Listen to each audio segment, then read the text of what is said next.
Tutorial on how to log in to your website and do a few updating of plugins and also adding to your calendar. Once you go to the link that I will send you, you will get this WordPress login. You put your email address in and the password that you have selected. It will give you a temporary password. You feel free to change that if you wish. I'm going to log in. And this is the screen. Well, that's not the right screen. I'm sorry. This is the screen that's going to show up. And the first thing that I notice is there's some updates that need to happen. So you can either click on it up here, you can click on it down there. I'm just going to click on it. First thing you see is that you have the current version. You don't want to reinstall it. We're going to go down here. I'm scrolling down and I'm going to, on these ones, I'm going to select all and I'm going to update plugins. It is as simple as that. While this is working, do not go away from this page or you'll have to start it over again. It doesn't take too long, usually just within a minute or so, and then we'll go on from there. Now everything's been updated. I'm going to go back to the dashboard just so that you can see that this is what you will see when you first open up the page.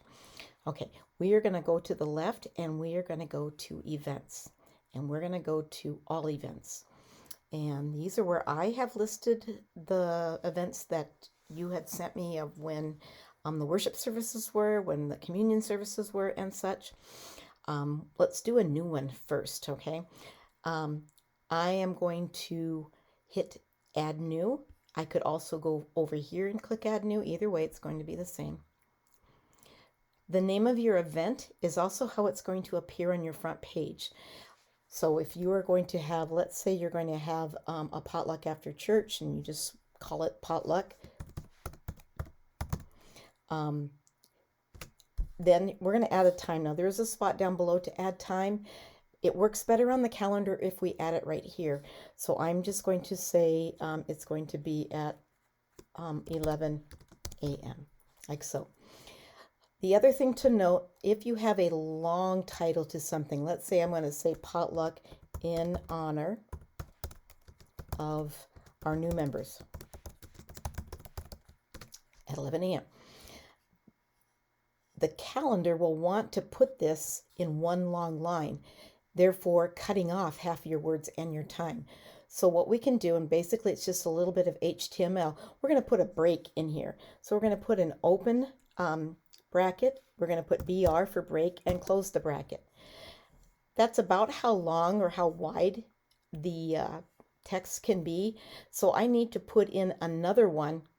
I'm going to say right about here because members is a longer word, so I'm going to put in another break right about here. Actually, I'm going to leave that just so you can see how that looks when we go back. You don't have to put anything into this middle section here if you want to. If you want to, everybody bring something, whatever, bring salads, we're going to provide the meat. You could put that information here.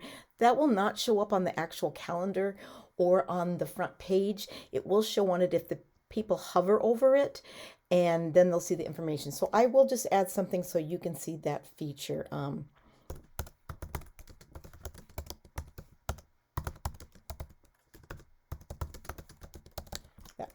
Okay, so then we're going to come down here and we're going to choose a date, and we're just going to make it for the last Sunday of the month. We don't need an end date.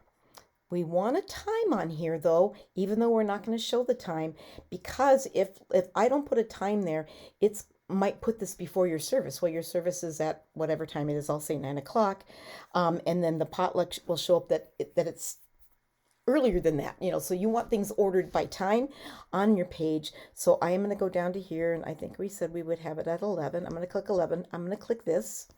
We don't need an end time, and we don't need anything. We're not going to have this reoccur. It's a one-time deal, and I'm going to come over here and I'm going to add a category. I'm going to add fellowship. Now fellowship will be there now until the cows come home. Anytime you want to add a category, you just hit category. If you wanted to add something, let's say you want to have a special service, then you would pick worship service as your head there, and then we'll just say a special service. I'm giving you a lot of information in one video. I can't even spell. Okay, so I'm just adding that for the future, and don't have a special service. We don't have anything else to add here. If there was a feature for it, if you had a potluck graphic that you had found someplace, then you could add it in, at this time. We don't have one, so I'm just going to go back out of here.